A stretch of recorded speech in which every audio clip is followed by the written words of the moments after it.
no, I'm not going. What do you mean? And I think, I don't know if being here for 4 years makes that better or worse.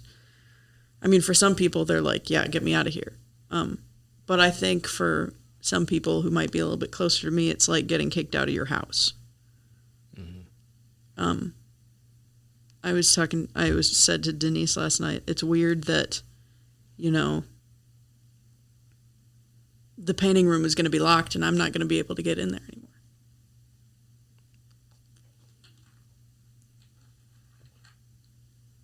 Yeah.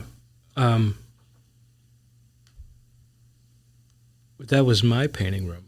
Yeah. When I was, well, in art camp, when I was in like high school and then in college, and I lived there. Mm-hmm. You know, you weren't even born. Truth. And it was totally mine. And every now and then somebody would come in who used to paint there. Right? And I kind of could sense, like, this person seems familiar to, like, they know the place, I can tell, but I don't know the person. It keeps happening. It keeps rolling. Right. But for you, it's the first time. Dang it. I taught high school for 17 years, and MVL. That's crazy. You taught high school for 17 years? I did. Golly! Why? That's not the point. You're right. But the strange phenomenon for me was, you know, I went to high school there, and you know, when people go to high school, they have sort of memories about their high school. This is the locker where I had this conversation with this person, and I remember when, I don't know, somebody fell over here, or right, of course, you know, it was so cold the night of that football game or whatever. Like you get these core memories. So that was my 4 years of attending. But 5 years after I left, I came back. And suddenly I'm like generating new layers with new people. So that building, it has like archaeology of sort of ghosts. It's a tell. It's a tell, yeah. In archaeological terms, this layered mound of time. Mm-hmm. So walking those halls, it's sort of it gave me new significance to the various like microgeography of the hallways and the classrooms and the lunchroom and everything, but also it kind of like distilled or diluted my high school memories. Right, there's now other memories sort of obstructing the view looking back. Taught for 17 years, went to school for 4, right? So that's 20, come on, Jason, 21 years of the same building, right? Right. Goodness sakes. That's not how old I am. How old are you? I'm 22. Yeah. Isn't that crazy? I think. I don't know. Yeah, 22. 2 artists walk into a calculator. They say, ow. No punchline. Let's flip our direction. Look forward. Okay. In time. Who are you becoming? Hopefully more me. That was my resolution, quote unquote resolution. I call it Lydia Quest.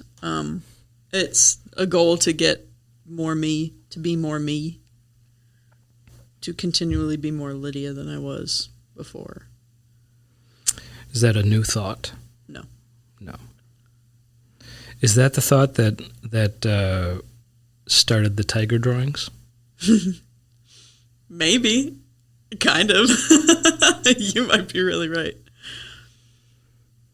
Yeah, you might be right. I have this page, context.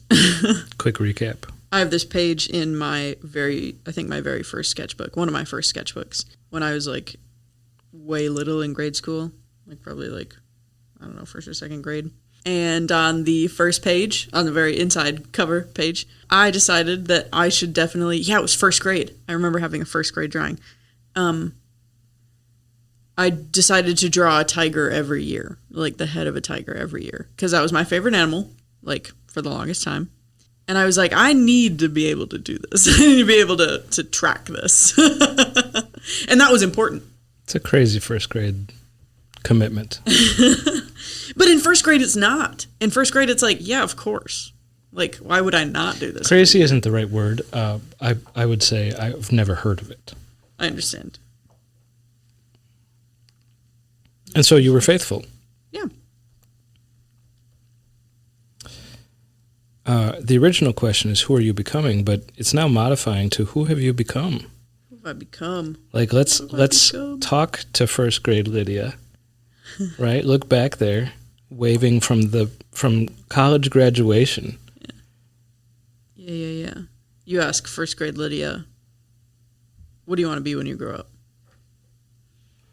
Okay, first grade Lydia, what do you want to be when you grow up? A wildlife illustrator. And I would say that. Those really? words. Those are the words? Those are the words. I'd say a wildlife illustrator, because I found out that I read somewhere that was job title, wildlife illustrator, where you draw wildlife, where you illustrate wildlife. And I was like, yep, that's it. Nothing else for me. So I'm picturing first grade Lydia in that archetypal moment, locking eyes with a bird. Has it always been there? I knew less birds back then. Yeah, but I didn't know as many birds. But. Well, no, but you saw. Yeah. Got a bird feeder out our back window. And a field guide next to the window at all times. Which you memorized. Which I read for fun. So it's always been there. Like, you continue to have, you're telling this story for an obvious reason. I am? I think so. Did you do it? Yeah. I am telling this story for an obvious reason, because I think I did, right? Kind of. Sort of. Maybe more? Like, yeah. you did it plus? Yeah. I think in first grade I didn't really know what that meant, and right now I still don't really know what that means, but I still think I'm doing it a little bit because I'm drawing and illustrating and painting the wildlife. Yeah. It's a modified version, maybe an improved version. Yeah. Or maybe it is literally the same, because in first grade, what did I think that job was? Mm-hmm. You make art of the wildlife, and that's kind of it. Check. Yeah, exactly, Happening. right? Yes. It's like, yes, I am doing that. I was so right. Mm-hmm. Now think about all the friends you didn't know you would meet. Mm-hmm. First grade you, when you're committing to tiger drawings. Somewhere else in the world, there's a Lizzie. Yeah. I wonder what she was drawing in first grade. She'd probably tell us. Yeah. Oh, yeah. She can tell me. She will tell me tomorrow when I ask her in person. You remember Anna Taus's capstone? Of course. We had a good talk and released a podcast episode about that experience and other things. But, the big sort of takeaway from hers is that even though you might mourn the places that you can't really experience anymore, God provided more in the past and will provide more in the future. Wonders never cease. So just like there was that first grade Lizzie somewhere in the world being prepared for you, to meet you, and to be your friend. Mm-hmm. Who knows who's out there being prepared for you? Yeah, that is kind of crazy. Yeah. 22 years ago you were born. What year was that? 2002. 2002, I was in my second year of teaching high school. Dude, that's crazy. I was a fairly fresh college grad. Yeah. And you were a baby. Yeah, he's a baby. That's a ridiculous thing to think about. Insane. That's funny. Like you've seen, Grace Wasmick's baby, yeah, Matilda, right? It's like that. It's like if someday you're having a serious conversation with Matilda. Matilda. That is crazy now that you say it. That is kind of crazy. I think what's amazing is just God is so abundant. The world is full of friends you haven't met. And they're all just like, just right, getting ready. Just what you need. He did it for college. And whatever's coming, you know. You might be right. I might be right. And you got that Joseph character. Yeah, character, yeah. Fictional. That was a joke. He's real. I think he's mostly real. Yeah, right. So what? It still stands. Who are you becoming? Oh. Hopes, intentions. I want to get better at painting. I really like painting. I want to get better at craft. Because I like crafts. I want to become a better Christian. Because I like God. He likes me. You have no idea. Ain't that the truth? You don't either. That's right. We can't comprehend how much he will insist on loving us. Yeah. Those are some pretty big things. I wonder if you have any messages to send to yourself in the future. Oh, dude, that's a great question. Oh my gosh. I have no idea. Yeah, pick a duration. A duration. So yeah, like how many years in the future? So I'm 22 right now. How old are you? I'm 48. That's crazy. You're as old as my parents. Yeah, well, consider. Well, I'm as old as your daughter. Your best friend is my daughter. Never mind. That does make sense. It kind of like the numbers make sense, but oh wait, no, I'm as old as Teddy.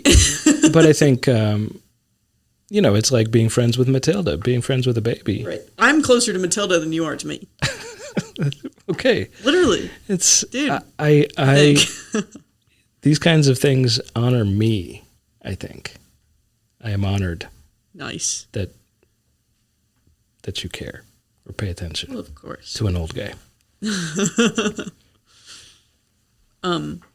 Okay, so you're going to talk to future you. Yeah, but when I'm 35.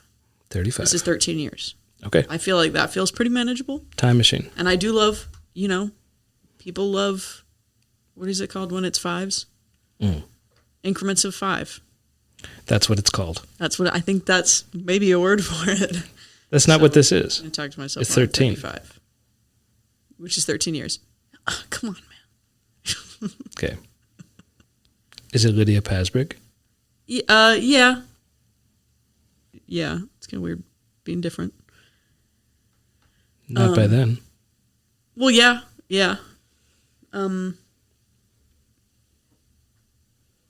What's right now that's going to be different? I probably won't be in Mankato anymore. But maybe I will. There's going to be so much art that I have made that I don't know about right now. Because I've made a lot of art in the past year, in the past 4 years. So imagine that times like 3 or 4. And I don't even know about it yet. What if you have a junior high kid? A child? Then what? I'm just talking about the duration of time. Whoa.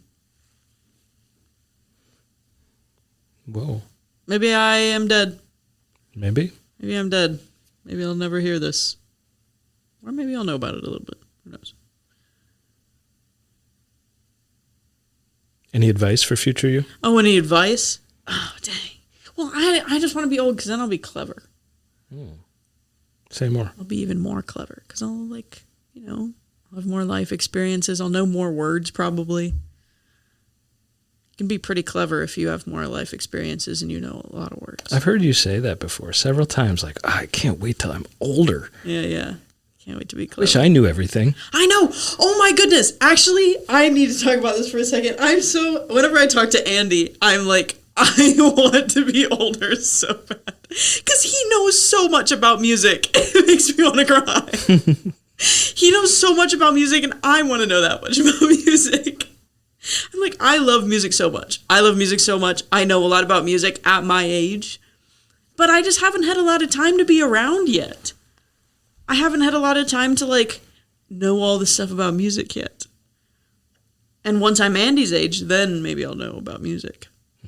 But at this point, I can only pretend. I can only pretend that I know a lot about music. But maybe I'll be legit when I'm older.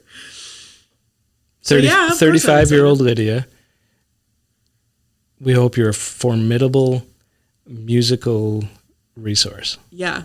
I can draw so many conclusions about albums, about style. I can make connections that I wouldn't have even thought of these days. Maybe I know about artists that I haven't even known about these days. Maybe I have a new favorite album. That's always crazy for me to think about. Once I have a favorite album, once I have a favorite song, I cannot comprehend a different song being my favorite song. Right now, hey, for all you guys out there looking for some music to listen to, my favorite album is The Battle at Garden's Gate by Greta Van Fleet, and my favorite song is off that album, and it is called Stardust Chords. Go give it a listen. It's the best. However, what if it's different when I'm 35? It probably will be. It's probably going to be different. When I got here, my favorite song was Wild Stare by Giant Rooks. That's a different song. Mm-hmm. I didn't even know that I was going to have a different favorite song when I'm sitting here right now. So, future Lydia, I hope you're really enjoying that favorite song that you have right now. Even if it's the same, I hope you're still enjoying Stardust Chords by Greta Van Fleet. And if you do have a new favorite band, you should text me, because I want to listen to them.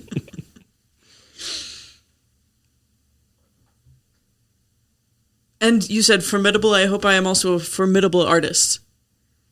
And that's a good word to use. I want to be a formidable artist. What does it mean to you? I keep making art. And it's good. And it's cool. And people like to look at it. And I like to look at it. I want to make art that I like to look at too. My painting Out of Egypt, I'll be honest, I love looking at that painting so much. I love staring at that painting. I'm going to do more paintings like that one, because I love it. Mm-hmm. So I hope I make some more formidable art, like that painting Out of Egypt, and like my painting Highly Favored, and like all the other ones.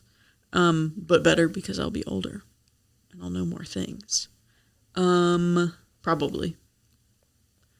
At the very least, I will become more skillful.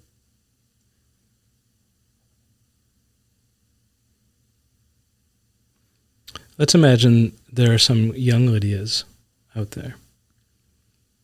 Hey. Like young aspiring artists, people who love what they love and make things. And they're just fascinated by the world. Nice. What do you say to them? What do you say to them? That's a great question. Because they might actually listen. Different ages, right? It doesn't have to be first grade. Yeah. Yeah. Okay, that kind of feels important. Hold on. Okay. There are folks out there who are young. Most people call them kids. Who like the world and who like art, and maybe they even like animals too.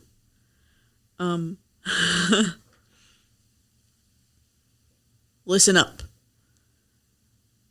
'Cause I'm just like you, sort of.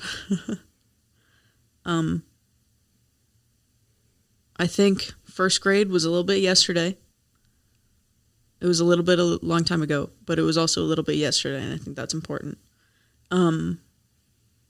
Because I drew yesterday. I was drawing yesterday. Animals.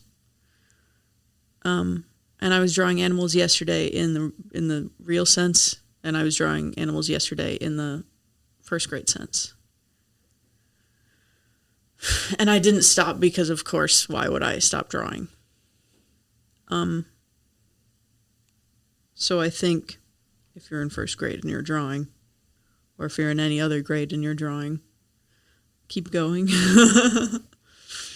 Because it is fun, and the more you do it, the more fun it gets. Sometimes. It's hard to come up with advice because I'm like a kid, you know what I mean? Well, we all are. Yeah, because first grade was yesterday. Yeah, it was, actually. Someday I want to talk to my first grade teacher, Irma. I really want her in this room. Cool!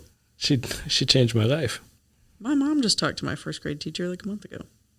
I would like to talk to my second grade teacher, Ms. Beasley. Shout out to Ms. Beasley if she's listening to this podcast. Because I think she changed my life. I think she made me about 10 times more creative. From like the end of first grade to the beginning of third grade, I think I was 10 times more creative. How'd she do that? I put on a play in her class. I wrote a play about like a mammoth and a saber-toothed tiger, and me and my friend Allison performed it. And I was the saber-toothed tiger, of course, and she was the mammoth. And we performed this play in front of my second grade class, and she was just like, yeah, of course. She put up a Christmas tree when it was Christmas, and I made a star out of paper. And I think she still uses it. She told my mom that she still used that star that I made however many years ago, when I was like, 8? That's crazy. It's just over 13 years ago. Yeah. You were talking to 35-year-old you, and now, I see what you're doing back, now. Right? You look back the same amount of time, and you're a saber-toothed tiger in a classroom. Dude. Yeah, so what's the next increment? If it's going, I'm 8, I'm a saber-toothed tiger putting on a play in a classroom. 13 years later, I'm 22, I'm graduating from college, and I paint big animals. What is the 35-year-old increment? You own a zoo. Yeah, I think it is. I think it is. or you run safaris. You have a safari business. Yeah. I think you might be right. It's got to be something with, like, how do you make it more real? Dang. You open Jurassic Park. That's so funny. I think you're right. Well, I think it's really fascinating to picture you insisting on a saber-toothed tiger mammoth play, because it sounds so you. Yeah. Already. I've always been me, and I continue to become me. And that's your aspiration. Yeah. I have become, how do you say it? I have been becoming me. I have been becoming Lydia. Is that right? I think so. Yes. I have been becoming me all the time. I started out as me, and now I'm even more me. And hey, all you first graders out there who are drawing those animals, keep becoming you. Just keep on becoming you. It's fun. I think that's probably better advice than anything else I've said. Maybe like praise God is probably better advice. Praise God and then keep becoming you. Well, that feels like we did it. Oh, you think? Doesn't have to be. Do you have anything else to say? Generally. Always. I miss my friends and I'll see them again. Yeah. And I'll miss it here and I'll see it again. Ooh. Unless I won't. Maybe I'll die, but that's also okay. But I'll also see my friends again if I die. Yeah, it won't be the same. It never is. When somebody comes back to campus a year later, 2 years later, 5 years later, yeah, I mean, physically some things move around, change, but even if not, right, there's a hymn verse that ends, and our place knows us no more. It's a sad thing. We kind of mourn, like, whatever happened to Professor so-and-so, or I remember when, this was the secretary. but it's just the way it is. Right. Time, like an ever-rolling stream, soon bears us all away. I wrote a fiction piece for creative writing, and maybe I need to quote it just briefly. Okay. I wrote it a little bit about my friend Lizzie in Greece, and I wrote it a little bit about me, but it had to be fiction, so it was like almost fiction. She's deftly tapping her phone right now. I'm very deft. To find it. Yeah. She's a deft punk. I'm going to read this paragraph. These couple paragraphs, maybe excerpts. Everyone says that time will fly by whenever you do anything cool or anything you don't like or really anything at all. People just like to acknowledge that time moves. Maybe it makes them feel smart, or maybe better than smart, it makes them feel wise. It makes them feel experienced because they know that time moves. Some people will also say that the days will go slowly, but the weeks and months will positively zip past you. Now, if we take both of these sentiments to heart at the same time, we'll find that time moves at exactly a regular pace, not very slow and not very fast, so that in the end, you'll see that time has definitely moved on, but at a pace that you've completely expected. And now, time has moved at its remarkably regular pace, but I can see that my money plant has grown 10 new leaves, and I can remember that I haven't seen my best friend in 3 months, and I can realize that I was in bed for 12 hours. My best friend will see that I still cannot get out of bed, and she will see that I still cannot remember to change the water in my flowers every day. But she will see that my hair is longer, and she will know that I have been away. In a month I will go home with my longer hair, and all my flowers will be dead. I will see my friend, and she will have shorter hair, but all her flowers will be dead too, because cut flowers just don't live that long. She will know that I had trouble getting out of bed for those 4 months, because she didn't stop knowing me. And she will know that the devil still hides in capers and alarm clocks, but only the capers I eat, and only the alarm clocks that wake me up. She will know that I didn't like it there, but it's okay, because time moves remarkably regularly wherever I am. There's a little bit of context missing. It's called capers and alarm clocks. But that felt a little bit relevant. Mm-hmm. Time moves remarkably regularly wherever I am. But that doesn't seem to be the point. To me, the point of what you just wrote is that you know each other. I didn't stop knowing her. She didn't stop knowing me. Even in absence. Mm-hmm. Yeah. That is the point. You might notice. Right, just like I said about you might come back to school and things are moved around, right? Mm-hmm. You can see that the time has passed. The money tree has... I can see that her hair is longer. She can see that my hair is shorter. Yeah. But we haven't stopped knowing I see each you other. painted the walls, or I see that this is different. Yeah. However, the things that happened here still happened here. Mm-hmm. And the things you shared with another... Isn't it fascinating that those things only live inside the person, the people? A little bit. Each person walking around is a whole universe of memories and relationships. And all that stuff really only lives inside of them.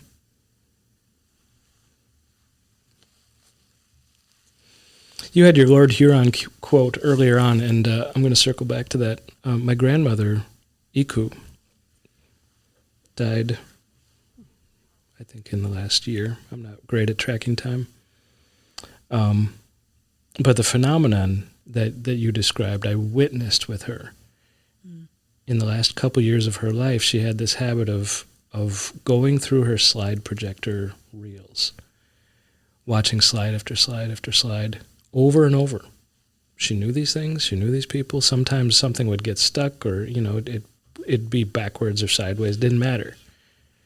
It was like this rehearsal, or almost a liturgy for her to repeat, seeing these people, saying their names, and telling the same story over and over, that this is the missionary from Africa. She was in Japan. She's Japanese, married my grandfather, who's from Fond du Lac, Wisconsin.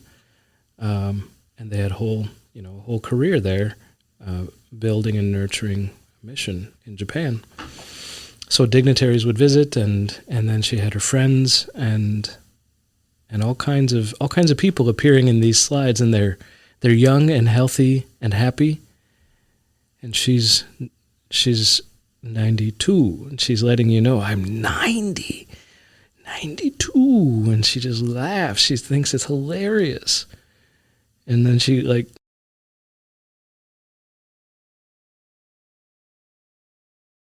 she's embarrassed to be who she is or the way she is. And we look at these pictures, they're not like that, and she's not like that. And then she'll take roll call, every now and then. He died, she got cancer, he's not dead, right? But at some point, like your kindergarten class is all dead. And that's next level graduation blues, Like who still knows you becomes a question. Yeah. Who still knows you? Yikes. And I think that has to do with how often you will allow yourself to invest in the new people around you. How often will you commit to the new ones that God puts in your life? I've been having a tough time with that, I think. Know that's the game from now on. Yeah. Because they will just enter like it's a play. Casting, brought somebody new to be in part of your life. Mm-hmm. It's not fair to insist that they should be like the other ones. These are the present ones.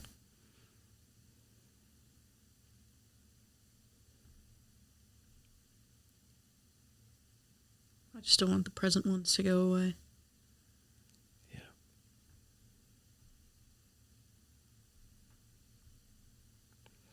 Well, I'm very thankful that God gave me you.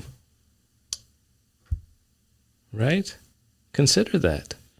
It wasn't always so. And if it didn't happen that we get new people in our lives, there would be a great loss. You just don't know yet. You're right. He might be right. You just don't know. I hate to say it, folks. He might be right. Well, someday you'll be old.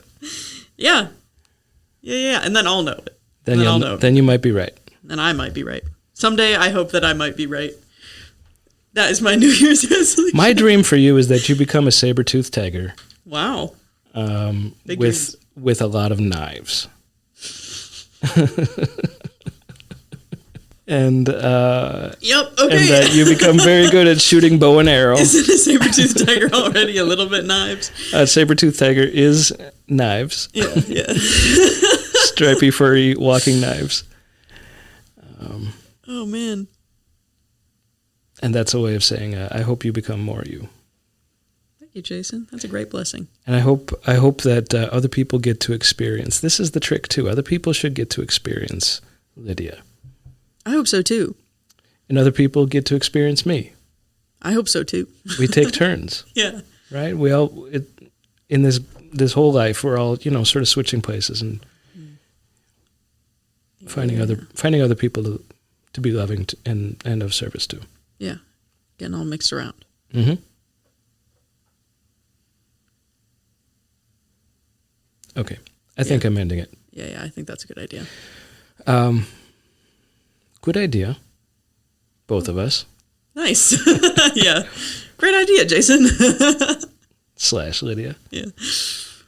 And all y'all, if you see a saber-toothed tiger prowling and looking hungry, looking at a bird with a little bit of drool coming off of its tooth, just put your arm around it and realize it's just Lydia.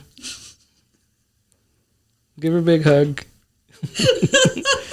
and get her a slab of steak or something because she's hungry. She wants to eat. That's this episode Helps of me become more me. Whistle the Feast. And that concludes this episode of Whistle the Feast.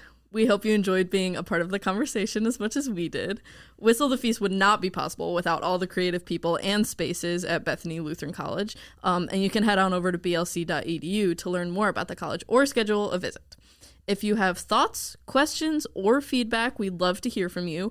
You can actually send any feedback about the show to feastreaders@gmail.com. And hey, if you've got a project you'd like to promote, we'd love to support it. Just send your details our way. A huge shout out to the wonderful people in our Bethany community for sharing their thoughts with us, and our producer Jaksyn Graham for managing the edits. And with that, I'm Lydia Kratz alongside Jaspersen, and we want to thank everyone who tuned into this episode of Whistle the Feast. Until next time. Get curious, be of good service, and discover what God has given you.